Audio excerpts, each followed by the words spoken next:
ታሪክ እየተቀየረ አይደለም ወይ? ለዚህስ ደግሞ የሚገባውን ክብር ሰጥተናል ወይ? ከዚህ በፊት እቺ ሀገር ስትዘረፍ አይደለም ወይ የምናውቀው? አንዳንዱ ነገር ማብራሪያ ካሌለው እንዲሁ ድፍን ያለ ነው የሚሆነው። ተጨባጭ ሆኑ የቪዲዮና የምስል ማስረጃዎች አሉት። አንዳንድ አካላቶች እሱንም ታቅፈው ተኝተዋል። ትላንት የነበረ ነገር ግን ተዳክሞ ጠፍቶ የነበረና አሁን ደግሞ አንድ መንግስት አንድ ስቴት ዓለም አቀፍ ተቀባይነቱና ተገዳዳሪነቱ የሚለየው ፕሮጀክት ጨርሶ ሲደራደር። ከየት ነው ያድገታችን ይመጣው? እንደ እስራኤል ህዝብ ከላይ መና ሊዘንብልን ነው? የሚያስተሳስረው ኢትዮጵያዊነት የለም ወይ? ተጥሎ የነበረን ታሪክ ጎርጎራ ከዓይናችን ሲርቅ ከልባችንም ከታሪካችን የተፋቀ የሚመስለው ብዙ። ጠቅላይ ሚኒስትሩ ብዙ ሀሜት አለባቸው ጎርጎራ ሲሰሩ።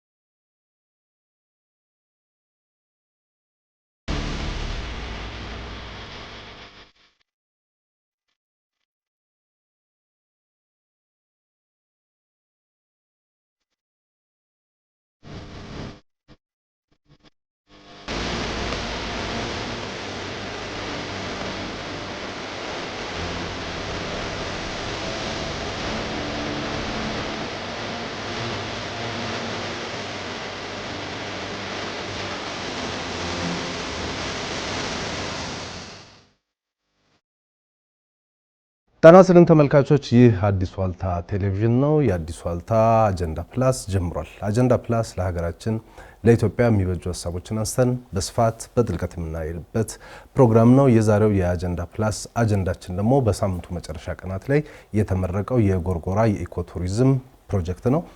ተመልካቾች እንደምታውቁት በክቡር ጠቅላይ ሚኒስትር ዶክተር አብይ አህመድ ሀሳብ አመንጭነት የተጀመረው የገበታ ለሀገር ፕሮጀክት በተለያዩ አካባቢዎች የቱሪስት መዳረሻዎችን እያስገነባ ቆይቶ ወይም ሲያስመርቅ ቆይቶ አሁን ደግሞ ጎርጎራ ደርሷል። ጎርጎራ በጣም ልዩ የሆነ ታሪክን፣ ባህልን፣ ብዙ ነገሮችን አንድ ላይ የያዘ ማዕከል ነው። ያ ማዕከል በሳምንቱ መጨረሻ ላይ ተመርቆ ለሕዝብ በስጦታ መልክ ቀርቧል ማለት ነው። ይህ ፕሮጀክት መመረቁ ምንድነው ትርጉሙ የሚሉትን ነገሮች ለማንሳት እንሞክራለን። ከዛ በተጨማሪ የገበታ ለሀገር ፕሮጀክት ትሩፋቶች ምንድናቸው የሚሉትን ጉዳዮች አንስተን በስፋት ለመወያየት እንሞክራለን። ይህንን ፕሮግራም በመላው ዓለም በአዲስ ዋልታ ቴሌቪዥን ላይ እንደዚሁም በ105.3 ሜጋሄርዝ ላይ በምታገኙት አዲስ ዋልታ ኤፍኤም ላይ አዲስ አበባና አካባቢዋ ላይ ልትከታተሉም ትችላላችሁ። በአዲስ ዋልታ የፌስቡክ የዩቲዩብ ቻናልም ላይ ፕሮግራሙ አለ።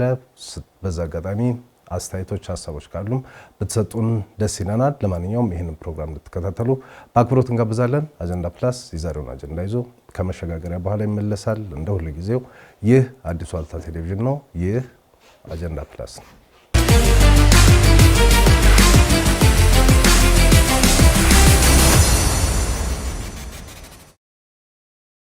ተመልሰናል ተመልካቾች።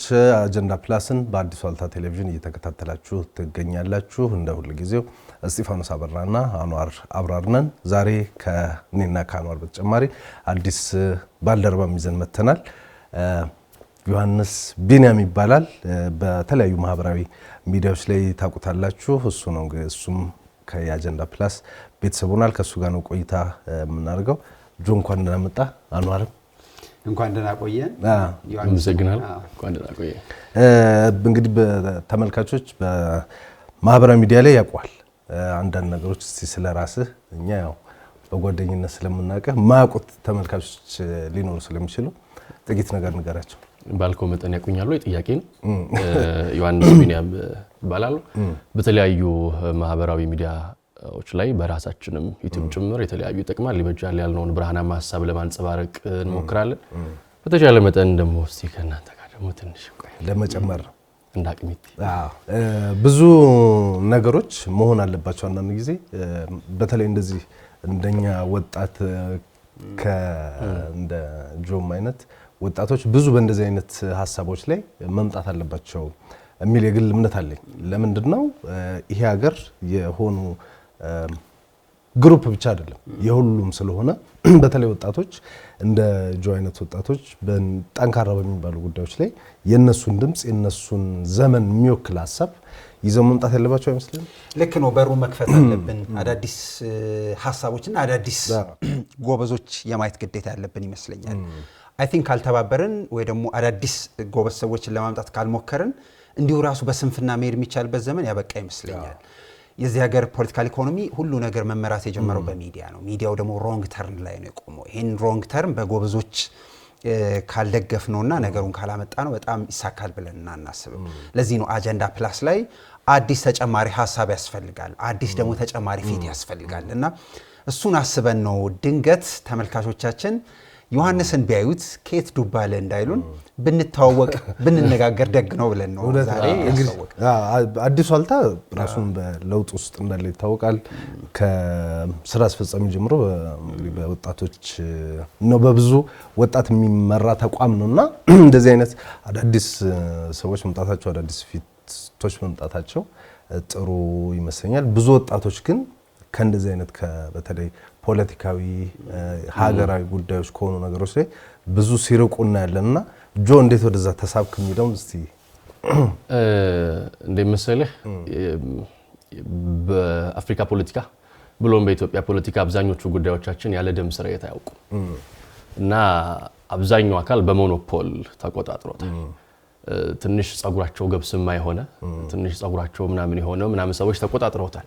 የራሳቸውን ዘመን ካርታና ቁማር ተበልተው በአንተ ዘመን ቁማር ይጫወታሉ፣ ካርታን ሰብላጥ ያረጉባል።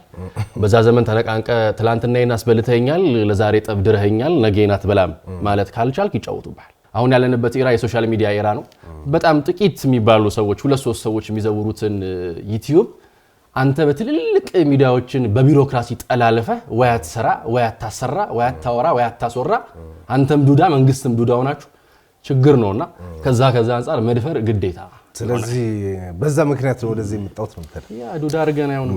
ጥሩ እንግዲህ ዛሬ የተገናኘ ነው ከገበታ ለሀገር አንዱ ትሩፋት የሆነው የጎርጎራ ፕሮጀክት በሳምንቱ መጨረሻ ላይ እንደተመረቀ እናውቃለን። አይናችን ያየ ኢትዮጵያ ውስጥ ብዙ ታሪክ እየተሰራ እንደሆነ መቼም ልንክድ አንችልም። ለምሳሌ በጀትም እርዳታም ይዘረፍበት ከነበረበት ዘመንን የኖርን ሰዎች ዛሬ ከበጀት አይደለም ከመንግስት በጀት ውጪ በራስ ጥረት በራስ ተነሳሽነት እንዲህ አይነት ትልቅ ፕሮጀክቶች የሚሰሩበት ጊዜ ላይ መድረሳችን በጣም ትልቅ ለውጥ ይመስለኛል። ጠቅላይ ሚኒስትሩ እነዚህ ፕሮጀክቶች እንግዲህ ከዚህ በፊት የነበሩትን ኮይሻን እናስተውሳለን፣ የጨበራ ጩርጩራ እናስተውሳለን፣ የወንጪን እናስተውሳለን። አሁን ደግሞ የጎርጎራ መጥቷልና እነዚህ ሁሉ ፕሮጀክቶች ከመንግስት በጀት አይደለም በራስ ጥረት በራስ ተነሳሽነት በተለያየ መልኩ በተሰበሰበ በጀት ነው እንግዲህ ሲሰሩ የምናየውና ታሪክ እየተቀየረ አይደለም ወይ? ለዚህስ ደግሞ የሚገባውን ክብር ሰጥተናል ወይ? ከዚህ በፊት እቺ ሀገር ስትዘረፍ አይደለም ወይ የምናውቀው? ከዚህ በፊት የመንግስት በጀት ሲመዘበር አይደለም ወይ የምናውቀው? ከለውጥ በፊት የህዳሴው ግድብ ምን እንደተደረገ አናቅም ወይ? ፕላስ ደግሞ ይሄኛው የገበታ ለሀገር ፕሮጀክቶች አላማ ራሱ ገብቶናል ወይ? ዝም ብሎ የቱሪስት መስህብ ብቻ ነው ወይ እየተሰራ ያለው ወይንስ ደግሞ አጠቃላይ አካባቢውን ይዞ የሚነሳ ነገር ነው እየተሰራ ያለው የሚል ነገር መነሳት አለበትና ማንዋር እንዴት ነው ያየው? ፕሮጀክቶችን መረዳት የት እንደምንሄድ ማመላከቻ ነው ብያማለሁ። ይሄ ሀገር በፕሮጀክት መጀመርና መጨረስ በጣም ከሚታማ ሀገር ይሄ ሀገር እንደሆነ በደንብ ይታወቃል። ስለዚህ ታሪክ እንዴት ነው የምንቀይረው? ሂስትሪ እንዴት ይቀየር? የፕሮጀክት ሜንታሊቲ የሆነ ቦታ ላይ ተጀምሮ በስርዓቱ ተከታትለን ዳር ማድረስ ምን ጀምሮ መቼ ነው? እሱን ቶታል የናሬሽንም ቶታል የቲንኪንግም ሽፍት ነው የመጣው። እሱን አንደርስታንድ ማድረግ ያስፈልጋል። እሱ ካልሆነ በጣም ፈታኝ ነው።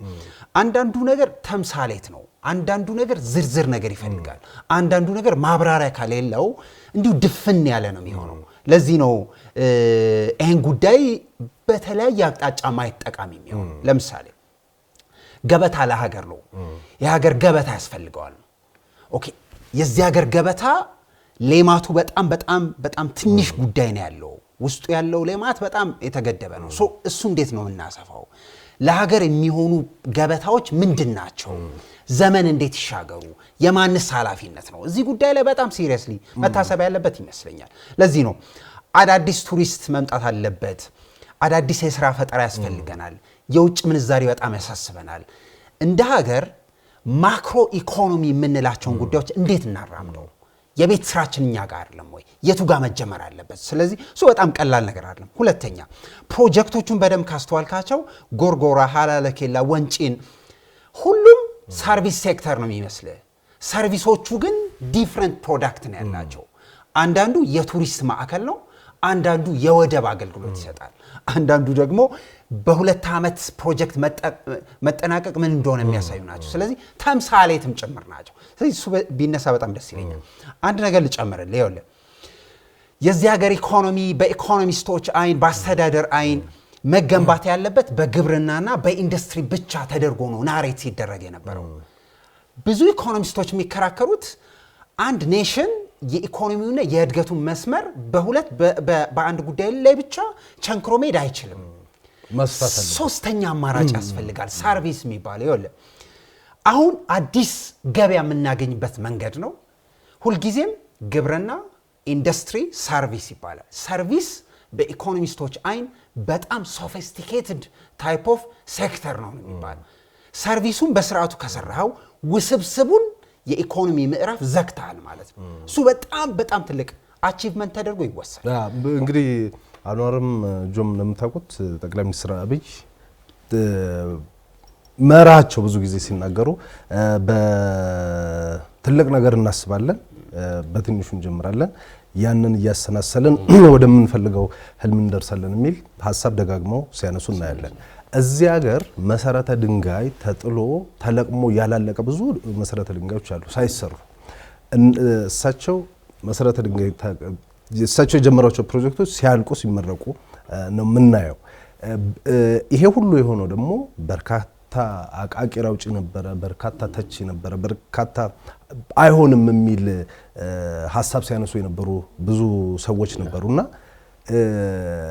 ባልተገባ መንገድ ሐሳቡን የሳቸውንም ሐሳቦች የሳቸውንም ፕሮጀክቶች ባልተገባ መንገድ ሲገልጹ የነበሩ ሰዎች ነበሩና ምን ልል ፈልጌ ነው መሰረተ ድንጋይ አስቀምጠን ሳናነሳ አመታትን በመናሳልፍበት ሀገር ውስጥ እነዚህ ነገሮች ተጀምረው ማለቃቸው የሐሳባቸው ስፋት በዚህ ደረጃ ደግሞ ወርደው ራሳቸው የተከታተሉ የማስፈጸም ብቃት ውስጥ ብዙ ነገር የምንማረው ነገር የለም ወይ ሲናገሩ ትላንትና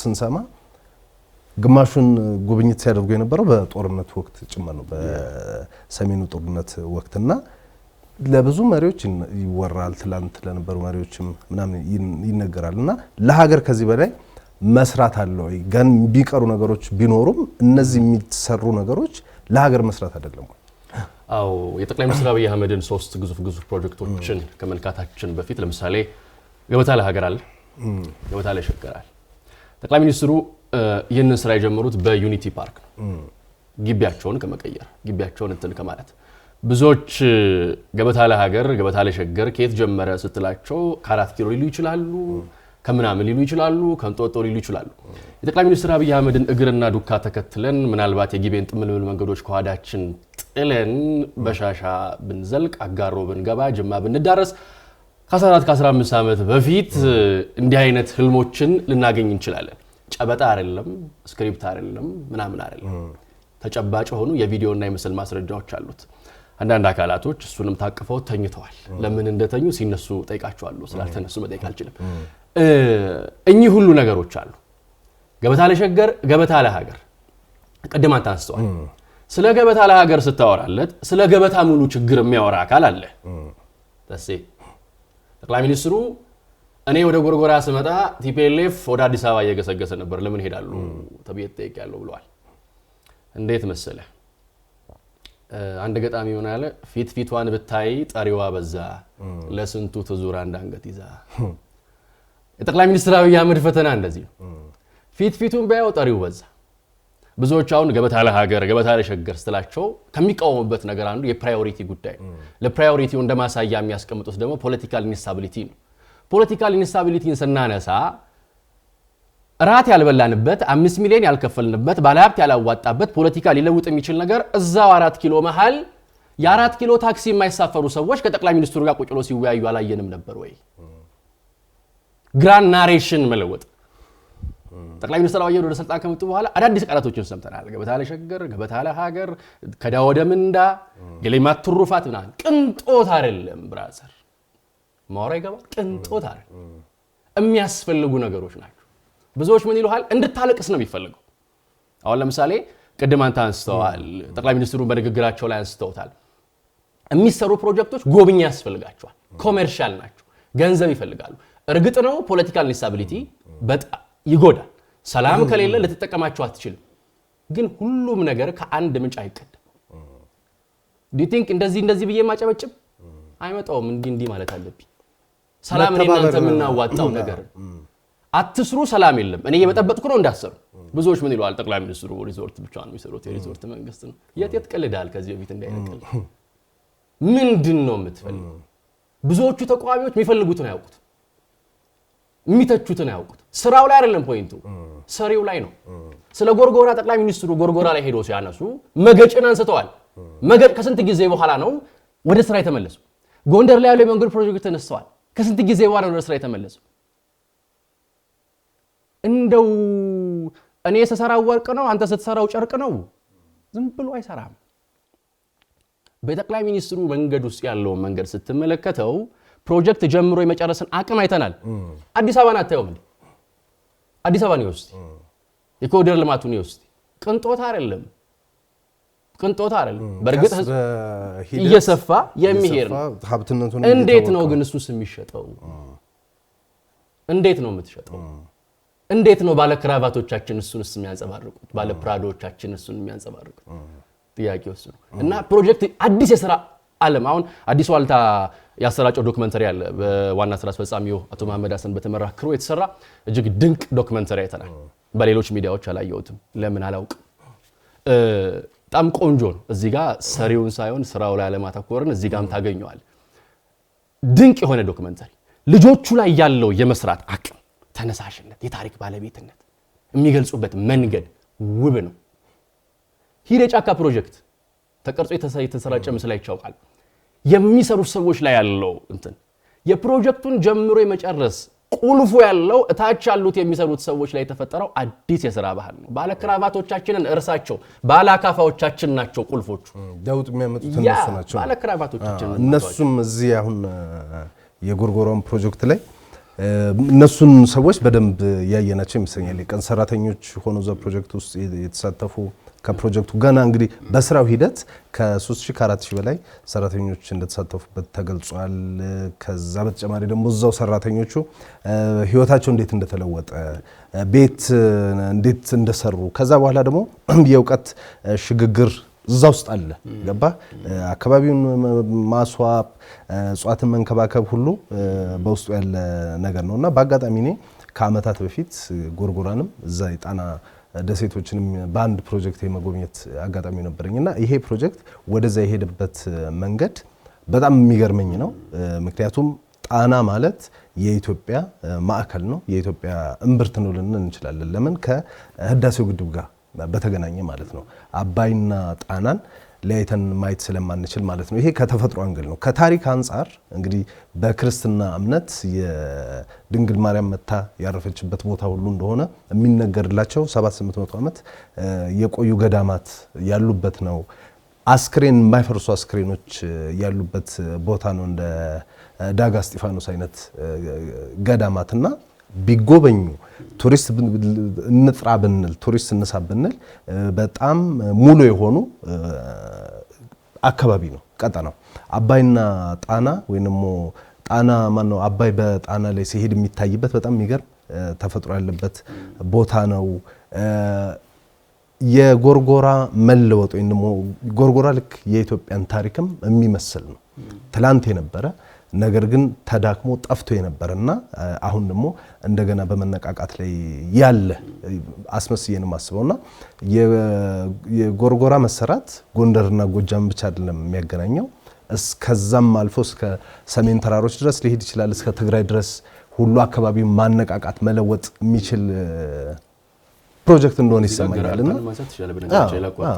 ጎርጎራ ብቻ አይደለም ትግራይ ድረስ ገራአልተ ትግራይ ለራሱ 8 ተጨማሪ ፕሮጀክቶች ሌሎች ፕሮጀክቶች አሉ። እነዚህ ግን እየተያዙ ሲሄዱ አካባቢውን አንድ ሪዞርት አሁን ቅድም ጆስ ታነሳ ሪዞርት ብቻ ነው የሚሰሩት። ይሄ ሪዞርት ብቻ አይደለም የሚያነቃው። እንደምናውቀው ጎርጎራ በሰሜኑ የጣና ክፍል የምትገኝ ነች። ደቡብ ላይ ባህር ዳር አለ።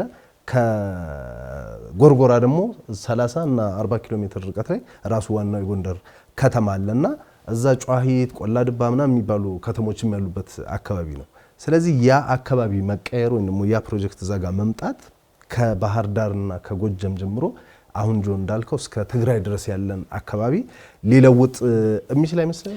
በትክክል የተነሱት ነገር በጣም ቀላል ነገር አይደለም። አጠቃላይ ፕሮጀክት የሚባለውን እሳቤ 3 ነጥብ ላንሳልህና ቀደም ብለ ያነሳውን ነገር ልጥቀስ። ይሆን ፕራዮሪቲ እንደዚህ አይነት ፕሮጀክቶች ተጀምረው ሲያልቁ ይሄ ጊዜ ሁሉ ሄዶ ለስጋ ሲበቁ እንደዚህ ሲታዩ አንደኛው የሚነግርህና የሚያሳየህ ነገር ሁልጊዜም ፕሮጀክት ጀምረ ስትጨርስ ሰስተነብል መሆን አለበት። የሚቀጥለው መንግስት ዝም ብሎ አቧራውን ብቻ የሚጠርግ ነው እንዲሆን የምታረገው።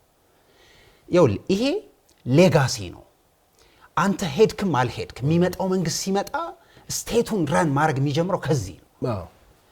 ይኸውልህ የፕሮጀክት ዋንኛው ጉዳይ ነው ከዚህ ነው የሚቀጥለው። የህዳሴ ግድብና እነዚህን ትልልቅ ፕሮጀክቶች አፍርሶ አይጀምርም። አሁን ጨርሷል።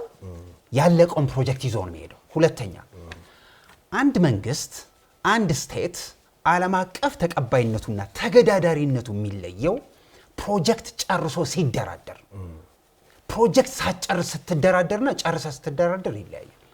ጉልበትህ የሚመጣው የህዳሴ ግድብን አጠናቀህ የህዳሴ የአባይ ተፋሰስ ሀገራት ጋር ስታወራ ይለያል።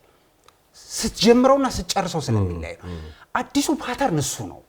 ሰስቴናብል የሆኑ ፕሮጀክቶች ያስፈልጉናል። ሁለተኛው አንድ ስቴት የማይጨርሰውን ፕሮጀክት እንደማይጀምር ማሳያ ነው። ሁሉ ጊዜ የማስጨርሰው መሆኑን የሚነግርህ አካል ከመጣ ችግር ነው የሚሆነው።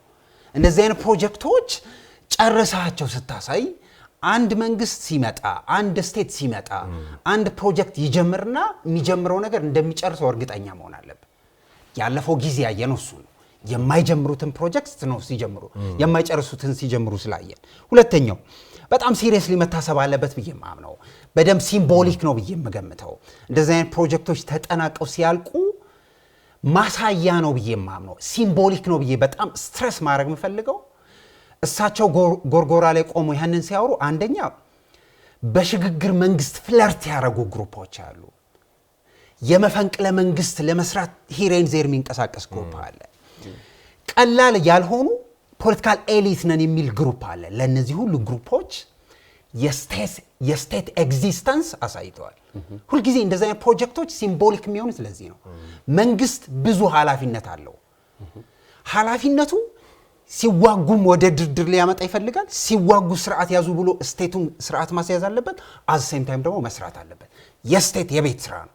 ሁለተኛ ፕሮጀክትን ጀምረ ስትጨርስ ስቴቱ ኤግዚስት አርጓል ብለህ በአደባባይ ታሳያለህ። ብዙ ሰው በቀላሉ የሚወድቅ ሲመስለው፣ ብዙ ሰው የሽግግር መንግስት እየታሰበ ሲመስለው፣ ብዙ ሰው ለመፈንቅለ መንግስት ራሱን ሲያመቻች ስቴቱ ኤግዚስት አርጓል ሁለት እግሩን ረግጧል የሚለው የምታሳየው ፕሮጀክት ስትጨርስ ነው ጎበዝ። ይሄ በደንብ ማሳያ ነው ብዬ ስለማመን። ሁለተኛው የጎርጎራ ፕሮጀክት ለየት የሚልብኝ ሁልጊዜ ይኸውልህ ሀገር የኮንቲኒቲ ውጤት ናት። ኮንቲኒየስ የሆነ ሀገር ነው። ሀገር 3000 ዘመን ነው የኖረው። የ100 ዓመት ታሪክ ነው ያለው ብሎ የሚቀልድ ስቴት ነበረን። ስቴት ሀገረ መንግስት የኮንቲኒቲ ውጤት መሆኑን ማሳያው ጎርጎራ ነው። ጎርጎራ አጼ ሱሲኒዮስ የነበሩበት ቦታ ነው። መሀል ላይ ስቴቱን ታሪኩን ቆርጠን የነበር ነው። እሱ እንዴት ይቀጣል? ይኸውልህ ስቴት ይኸውልህ ኔሽን ቢልዲንግ እየተቀጣጠለ የሚሄድ ነው። ስቴት ኮንቲኒቲ ሀገር ኮንቲኒቲ የሚቀጥል ስቴት ነው የመጣው። አሁን ይሄ ኢንቴሌክቹዋል ዲስኮርስ ላይ ላሉ ሰዎች ነው የማነሳው። ለምሳሌ እንደዚህ አይነት ክርክር በተደጋጋሚ ይነሳል ብዬ ስለማመን እንደዚህ አይነት ጉዳዮች ላይ በደንብ መነጋገር ስለሚኖርብን ነው። ሁለተኛው አሁን የምንኮራባቸው ቅርሶች፣ አሁን የምንነጋገርባቸው ቅርሶች፣ አሁን ያሉን በጣም ለጥቅስ የሚበቃ የፋሲል ግንብን ያህል ነገር የአክሱምን ሐውልት ነገር ይሄን ሁሉ የምናወራባቸው ጉዳዮች ሀብት ናቸው ኔሽን ቢልዲንግ የምንሰራባቸው ናቸው ትውልድን ቀይርባቸው ነው የምንለው አሁንም የምናወራባቸው ጉዳዮች የዛን ጊዜ የሰሯቸው መሪዎች ቻሌንጅ ነበረባቸው ግን ኮስተር ማለት ይፈልግ ነበር አፄ ኃይለ ሥላሴ ከሁለተኛው የጣሊያን ወረራ ከእንግሊዝ ሲመጡ ሀገሩ ያሁሉ ሲተራመስ በቀዳሚነት የሰሩት ብሔራዊ ቲያትር ነው ብዙ ቻሌንጅ ነበረባቸው አሁን ብሔራዊ ቲያትር ለቅርስነት የሚበቃ አይደለም ይኸውልህ እንዲህ አይነት ፕሮጀክቶች ዘመን የሚሻገሩት ለዚህ ነው ስለዚህ እንደሱ አይነት ነገሮች ያስፈልጋሉ ሲምቦሊክ ናቸው አንድ ግን ገብቶናል እኔ ደግሞ ከአሁን አኗሪ የጠቀስከው ነገር እንዳለ ሆኖ ገብቶናል ፕሮጀክቱ ራሱ ምን እንደሆነ አላማው ይኸውልህ ገና ፕሮጀክቶቹ ሲጀመሩ ጠቅላይ ሚኒስትር አብይ አህመድ ከመንግስት ካዝና ሳይሆን ከባለ ሀብቶች በሚሰበሰብ ገንዘብ ሰራለሁ ብሎ ነው የጀመሩት ጠቅላይ ሚኒስትሩ ሚኒስትር ሳይሆኑ ጠቅላይ ሚኒስትሩ ዳይሬክተር ሳይሆኑ ጠቅላይ ሚኒስትሩ ገና አናሳ ስልጣን ያለቻቸው አጋሮና አካባቢው ላይ ለልማት እንቅስቃሴ ተንቀሳቅሰው ነበር አጋሮና አካባቢው ላይ ለልማት ሲንቀሳቀሱ ገንዘቡን የሰበሰቡት ከአካባቢው ማህበረሰብ ነው እና ክቡር ጠቅላይ ሚኒስትሩ ያንን ገንዘብ ሲሰበስቡ አንዲት እሳቸው ሰንበቴ የሚሏት የአካባቢው ሰዎችና አንዳንድ ጠቅላይ ሚኒስትሩ ሰዎች ደግሞ ገነቴ እያሉ የሚጠሯት በተለምዶ ትንሽ ያምሮ ችግር የነበረባት ሰው ባለሳሳት ከለመነቻት ገንዘብ ላይ ትንሽ ሰጣቸው ፕሮጀክት ሰርተው ያውቃሉ ጅማ ላይ ግሩም ፕሮጀክት ሰርተው ያውቃሉ ፕሮጀክቶቹንም ሲያስመርቁ ከሰጧቸው ሰዎች በላይ ያመሰገኑት እሳቸው ሰንበቴ ያሏትን እኔ ደግሞ ገነቴ ይሆናል ስማ ብለን ምን አነሳትን ሰው ነው ለምን አነሳሃት ካልከኝ አዲስ ነገር አይደለም ብዙ ሰው እስቲ ፕሮጀክቶቹ አብዛኞቹ ፕሮጀክቶች የጠቅላይ ሚኒስትሩ ሪቨር የተከተሉ ናቸው ወንዝ የተከተሉ ናቸው what is the cause ለምን ወተር የተከተሉ ሆኖ የአዲስ አበባ የሸገር ልማት የሸገር የወንዝ ዳር ልማት ምናምን ለምን ወንጪ ወተራል ጎርጎራ ወተራል እስቲ እዚህ ጋር ሰሞኑ ሲወጡ የነበሩ የነ ጎልድማን ሳክስን የኢኮኖሚ ሪፖርት ተጨምርበት ከየት ነው ያድገታችን ይመጣው እንደ እስራኤል ህዝብ ከላይ መና ሊዘንብልን ነው አይደለም ትግሉ ያለውን ገብቶት በሚሰራና ያለን ገብቷቸው ሊያሰናክሉን በሚፈልጉ ሰዎች ተላላኪዎች መካከል ገብቷል ገበታ ለሀገር ገበታ ለሸገር ምናምን አብይ አህመድ ይሄዳል አንጠልጥሎት አይሄድም የሚነቀል ነገር አይደለም የሚሄድ ነገር አይደለም ላይ ፈለኩትኝ ነኝ ገብቶናል ፕሮጀክቶቹ ስል ለምሳሌ አንድነት ፓርክ ብቻ ነው ወይ ኢትዮጵያዊነት የሚሰራበት ቦታ አይደለም ወይ የኢትዮጵያን የትላንት ታሪክ የዛሬና ነገዋን የምታይበት አይደለም ወይ ትላንት ይሄ ሀገር እንዴት አለፈ የሚለው ነገር የምናይበት አይደለም ወይ ወዳጅነት ፓርክ ሲባል ከስሙ ጀምሮ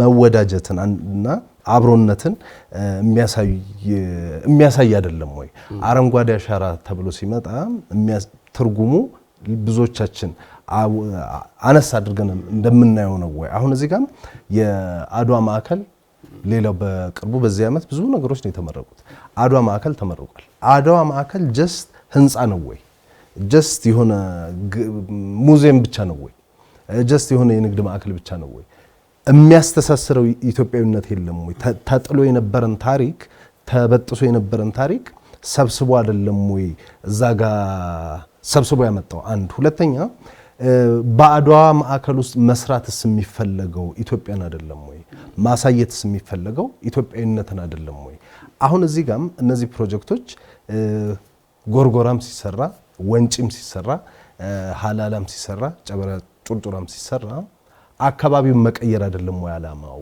ለምሳሌ እዚህ የወንጪ ፕሮጀክቶች አምቦንና ወሊሶን ድረስ ሊያነሱ የሚችሉ ፕሮጀክቶች ናቸው በተመሳሳይ ጎርጎራ ባህር ዳርን ጎንደርን ይዞ የሚሄድ ነው የነ ኮይሻ ደግሞ እዛ አካባቢ ያለው ነው ዳውሮን ምናምን አካባቢዎች ሁሉ መቀየር የሚችል ነውና ኢትዮጵያ ልትሸጥ የምትችለው ሀብቶቿ አንድም በተፈጥሮ ያገኘቻቸው ናቸው ሁለትም በታሪክ የተገኙ ናቸውና ፕሮጀክቶቹ በትክክል ገብተውናል በጣም ከባድ ነው ይኸውልህ ይሄ ሁሉ ስናወራ በተቻለን መጠን የሁለት መስመር ነው የምናበጀው አንደኛው በጣም ብዙ ፓብሊክ አለ እዚህ ጉዳይ ላይ ከጀርባ ያለ ፎር ሹር ፓብሊኩ ዊሊንግ ባይሆን አንድ ፕሮጀክት ጀምሮ መጨረስ የሚችል መንግስት እንደሆነ ባያምን ኖሮ አንድ ጋት አይሄድም ፎር ሹር።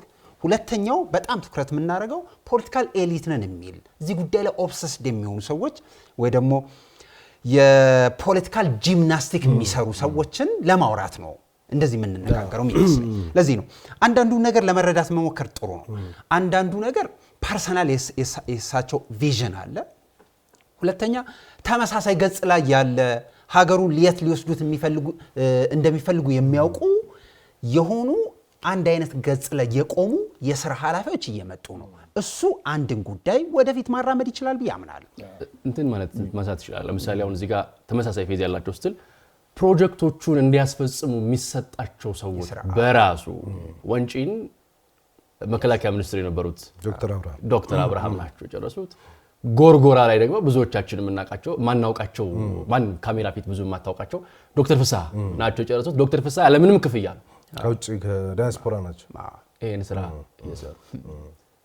አየ ከባለ ካፋውና ከባለ ዶማው ጋር የሚውሉት አንዳንድ ደግሞ ባለ ክራባቶችም እንዴ መሮጥ የሚችሉ አዲስ ትርክት ነው ይሄ ማለት ትታባለ ቢሮክራሲ የሚባል ነገር አለ። ምና ፕሮጀክቶቻችን ተጀምረው እንዳያልቁ የሚያደርጋቸው አንዳንድ ነገሮች እንትን ናቸው። ለምሳሌ አንዳንድ ሰዎች ለምን ጠቅላይ ሚኒስትሩ በእንደዚህ አይነት ፕሮጀክቶች ውስጥ ጣልቃ ይገባሉ እንትኖች ነው አይሉ እንኳን አይደለም ጠቅላይ ሚኒስትሩ በቀጥታ ሳይገባበት ቀርቶ በቀጥታ ገብቶበትም ጧት ባብይ ማንኪያ ከሳት በነከሌ ሹኪያ የሚበሉ በጣም ብዙ አካላቶች አሉ። ገብቷል መንታ ምላስ እንላቸዋለን። ብዙ ነው እንዳልከው ፈተናው ብዙ ነው። የነዚህ ሰዎችም እዚህ ውስጥ መሳተፍ የተለየ ትርጉም ያመጣልና ቀጥለን ነው አይ ቲንክ የተወሰኑትን ነገሮች ትንሽ ማንሳት በጣም ጠቃሚ ነው። ለምሳሌ እያንዳንዱ ነገር ቀደም ብዬ ለማንሳት ሞክሬያለሁ። ሀገር የፕሮሰስ ውጤት ናት። ፕሮሰሱ ላይ መሀል ላይ የተቋረጠ ነገር ነበረ። ይሄን ዲስኮኔክሽን መልሰው ነው ኮኔክት ለማድረግ እየሞከሩ ያሉት።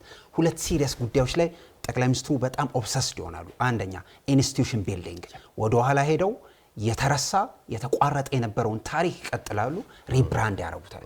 ሁለተኛ የተተወ የተረሳ የነበረው የኢትዮጵያን ሂስትሪ አቧራውን ጠራርገው ሪብራንድ ነው የሚያደርጉት። እነዚህ ነገሮች ይኸውልህ ጎርጎራ ከዓይናችን ርቋል።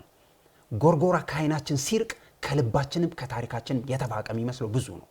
እሱ እንዴት ነው የምታመጣው?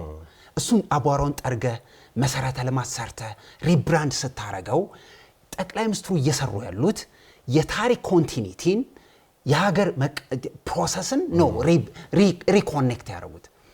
አጼ ሲሲኒዮስ ጎርጎራን ታሪክ መጽሐፍ ላይ ብቻ ማን ነው እንዲያስቀምጠው የሚሆነው? የለም በፊዚካሊ እሱን ሪብራንድ ይደረጋል። ሁልጊዜ ቱሪዝም ሴክተር ገንዘብ ያመጣል የሚባለው በሁለት መልክ ነው። አንደኛ ያልነበረህን ትሰራዋለህ፣ ሁለተኛ የነበረህን ሪብራንድ ታደርገዋል።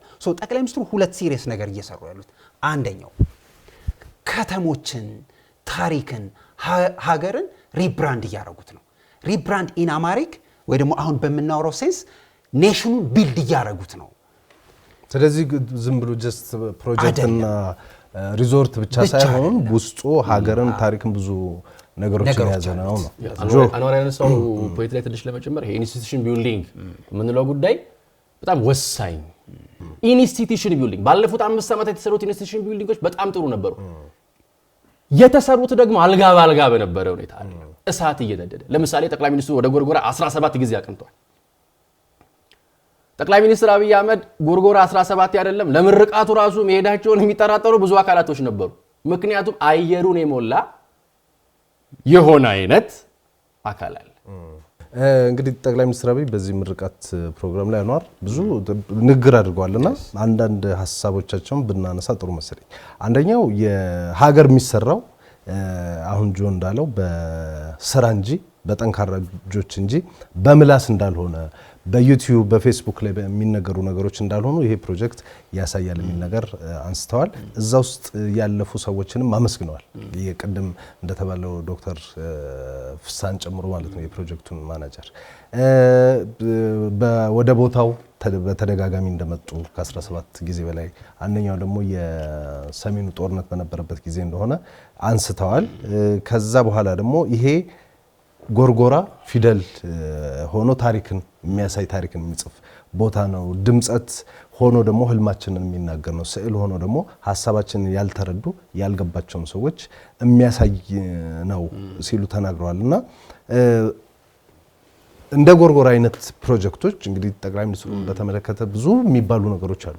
እንደዚህ ሊያደርግ ነው እየተባሉ የሚነገሩ ነገሮች አሉና የሚነገረው በሶሻል ሚዲያ የሚነገረውና መሬት ላይ የሚሰራው ነገር ደግሞ በጣም የተለያየ ሲሆን እናያለን። አሁን ጆ እንዳለው የጎርጎራ ፕሮጀክት ወይም ደግሞ የጎርጎራ የኢኮቱሪዝም ማዕከል ከዚህ በኋላ ማንም ሊፍቀው የሚችለው ታሪክ አይደለም። ልታጠፈው የምትችለው ታሪክ አይደለም። ከዚህ በኋላ የዛ ህዝብ የዛ አካባቢ የአማራ ክልል ብቻ አይደለም የኢትዮጵያም ህዝብ ታሪክ ሆኖ የሚቀጥል ነው። የእሳቸውም ታሪክ ሆኖ የሚቀጥል ነውና እሳቸው የሚሰሩትና ማህበራዊ ሚዲያ ላይ የሚወራው ነገር ይገናኛሉ ይላል። የኢትዮጵያ ፖለቲካ ግራንድና ትልቅ ፕሮጀክት መሸከም የሚችል ትከሻ የለውም። አዲስ ነገር ነው ለሱ ባዕድ ነገር ነው። ትልልቅና ግራንድ ፕሮጀክት የመሸከም ግዴታ ውስጥ ነው ያለነው። ምክንያቱም አሁን እንደሱ የምንሆንበት ዘመን አይደለም። ቀጠናውም ዓለምም ማንም አይታገስም። በጣም ግድንግድ የሆነ ፕሮጀክት ይመጣል። እሱን የመጨረስ ግዴታ አለብን። ካልሆነ ከማንም ጋር ትከሻ የምንለካከበት ዘመን አይደለም። ሁለተኛ ይኸውልህ ምንም ነገር በፈተና ነው የሚያልፈው። የትኛውም አይ ቲንክ ያለፈው 6 ዓመት አዲስ ሌሰን ያስተዋልኩት ሀገር በፈተናና በመስዋዕትነት ነው የምታልፈው። ከዛ ውጭ ምንም መንገድ የለው። ካልተፈተንክ መጠነኛ መስዋዕትነት ካልከፈልክ የሚቀየር የሚለወጥ ምንም ነገር የለም። እሱን ለማድረግ የሞከር ነው ብዬ አምናለሁ። ይሄ ቀላል ጉዞና ቀላል ነገር ተደርጎ መታሰብ የለበትም። ሁለተኛ ኔሽን ቢልዲንግ ስንሰራ ፕሮጀክቶች ሲጨረሱ መላው ሀገሩን የሚያስተሳስር ትልቅ ለጥቅስ የሚበቁ ፕሮጀክቶች ሲያልቁ አይ ቲንክ እየሰራን ያለነው እየተሰራ ያለው ሁልጊዜም እንደሚባለው ከሰራ ነው ያልሰራ ነው ይበዛል እንደምንለው አይ ቲንክ ሪኮኔክት እያደረግን ነው ጠቅላላ ሀገሩን። ኤንድ ሪኮኔክት ለማድረግ ይሄ ግን ለሳቸው አሁን እንደዚህ ይሄን ህዝብ ሊያጠፉ ነው ይሄን እየተባለ በግልጽ ሲነገር እንሰማለን። ግን የሚሰራው ስራ ደግሞ ይሄ እንደ አይነት ያው ለምሳሌ ነው። እንደዚህ አይነት ፕሮጀክቶች አልቀው ተጠናቀው አደባባይ ሲያዩ ስቴቱ ኤግዚስት እንዳደረገ ካላሳየ በስተቀር አፍላፊ ስንካፈት አንኖርም። የሆነ ነገር ታሳያለ፣ ፕሮጀክት ጨርሳለ፣ በመላው ሀገሪቱ ምን እየሰራ እንደሆነ ታሳያለ። የምናወራው በፖለቲካል ስፒኪንግ ስቴቱ ኤግዚስት አርጓል። ስቴቱ ኤግዚስተንሱ ደግሞ እዚህ ድረስ ነው። ይሄን ያህል ግራንድ ፕሮጀክት ይጨርሳል። የህዳሴ ግድብ ይጨርሳል፣ የጀመራቸውን ፕሮጀክቶች ይጨርሳል። ሀገር ውስጥ አምርቶ ወደ ውጭ የሚላክበት ፓተርን ይጀመራል። ስንዴ ይሰራል። this is how state exist እንዳደረገ የምታሳይበት መንገድ እንትን ብቻ ማለት ነው። አሁን ቅድም አንተ አንስተዋል የኢትዮጵያ ፖለቲካ ትከሻዬን መሸከም አይችልም። ሲጀመር የኢትዮጵያ ፖለቲካ ማን ትከሻ ላይ ነው ያለው? የህዝቡ ትከሻ ላይ ነው ያለው። ፖለቲከኞቹ ፖለቲካውን ከህዝቡ ትከሻ ላይ አንስተውት በጥቂት ማይኖሪቲ ሰዎች መጫወት ያለብን ፖለቲካ ሰፈሪ ዘይደ ፖለቲካን ፖለቲከኛ መጫወት ሲጀምር መዳን ይጀምራል። ሲነሳ ገና ጠቅላይ ሚኒስትሩ ብዙ ሀሜት አለባቸው። ጎርጎራ ሲሰሩ ጎርጎራን የሚሰሩለትን ማህበረሰብ እንት ሊሉት ነው ምናምን ይባላል። መሬት ላይ ያለው ስራ ግን ያንን አንጸባርቅ። ኢንፋክት ማን ነው ህዝቡን የሚበድል ስራ እየሰራ ያለ? መንግስት ነው። ሲዋጋ እንደ መንግስት ነው። ለሚዋጋው አካል እንኳን ሪስፖንሲቢሊቲ ወስዶ ሪስፖንሲብል ሆኖ ነው የሚዋጋው። ገብቷል? አቅም ቢስ ሆኖ ምናምን ላይሆን እኮ ይችላል፣ ግን ሪስፖንሲብል ሆኖ ነው የሚዋጋው። ሽፍታ እዳ የለበትም። ትምህርት ቤት ታወድማለ፣ መሰረተ ልማት ታወድማለ፣ መንገድ ታወድማለ፣ ጎርጎራንም ከቻልክ ታወድማለ። ከዛስ at the end of the day ጠረጴዛ ጋር ትመጣለህ። ጠረጴዛ ጋር ካመጣህ ደግሞ መልሶ ማልማት ይባል ጨዋታ ይመጣል። ትምህርት ቤትን በአይኤምኤፍ ብድር ትሰራለህ፣ መንገድን በወርልድ ባንክ እንትን ታሳልጣለህ፣ እርሻህን የአፍሪካ ልማት ምናምን ባንክ ያደዳል። ጦርነት ጥሎ የሚያልፈውን የስነ ልቦና ጫና ግን 100 ዓመታት አይፈቁልህም። እሳቱ ነክቶ አቃጥለህ አይተዋል። ትርክታ ወሬ አይደለም። የሚታወቅ ጉዳቱን የምታውቀውን ነገር ኤክስፔሪየንስ፣ አዲስ ነገር ለመሞከር ፍራቻ። እንትና ሎሬ ጸጋዬ ገብረመድህን የቴዎድሮስን ከመቅደላ ላይ በጣም መወዳት ነገር አለች። ንጉሱ የገብርዬን መሞት ሲሰማ ምን አለ? ያለፈ ጥረታችንን ሳስታምመው ትዝ ሲለኝ ከሞከርነው ነገር ይልቅ ያለሞከርነው ነው የሚቆጨኝ። ባለፉት 6 ዓመታት ከሞከርናቸው ነገሮች ይልቅ ያልሞከርናቸው ነገሮች ነው የሚቆጩት። 4 ኪሎ የገቡ ፖለቲከኞቻችን ከሞከሩት መገፋፋትና የሽግግር መንግስት በመናፈቅ የችግግር መንግስት ለማቋቋም ከሚቋምጡ ያልሞከርነውን መደጋገፍ ቢያስቡ ምን ነበረበት? የ40 ምናምን ዓመቱን ሰውዬ በ40 ምናምን ዓመታት ዳፋ ተብትቤ ለጣለው ከሚሉ መንገድ ቢያሳዩት ምን ነበረበት? ጎርጎራ ላይ ወንጪ ላይ ኮይሻ ላይ ምናምን የሚሰሩ ፕሮጀክቶችን ከምታጣጣላቸው በጣም ሲቀማጠሉብ የፕራዮሪቲ ጉዳይ ያነሳሉ። አንተ ራሱ ፕራዮሪቲ የሚለውን ወሬ ማንሳት ራሱ ፕራዮሪቲን የጠበቀው ነው ወይ? መጀመሪያ ስለ ፕራዮሪቲ የማውራት እንትን አለ ወይ? በጣም በርካታ ፖለቲከኞቻችን 4 ኪሎ ሲመጡ ሲጠሩ ሲገቡ ቤተ መንግስት በቃ ገቡ የሚወጡ አልመሰላችሁ። ያንበሳውን ያህል እንኳን ብለህ አልሆኑም። አጥር ውስጥ ተከልሎ ብዙ ቆይቷል 4 ኪሎ ገብቶ ምልልህ ነው። መሬት ላይ ያለውን ስራ ለውጥ ያስፈልጋል። በጣም ትክክል ነው። ህዝብ ሄዶ እንትን እንዲል ሰላም ያስፈልጋል፣ መንገድ ያስፈልጋል። ለምሳሌ ትናንት የጠቅላይ ሚኒስትሩ ንግግር ያነሳ ስለነበረ ጠቅላይ ሚኒስትሩ ባህር ዳር ላይ ከቦሌው አየር መንገድ ቀጥሎ ትልቁን ተርሚናል እየገነባ ነው ብሏል። መንገድ ፕሮጀክት አለ፣ ኤሮፕሌን አለ፣ አይታል። ከዛስ መርከቦቹ ተገዝተው ጅቡቲ ደርሰዋል። የብስ አየር ውሃ ማለት ነው። 3 መንገዶች ተሳጥተዋል። ሎጂስቲክስን ጨርሰሃል። ቱሪስት መመላለስ ትችላል።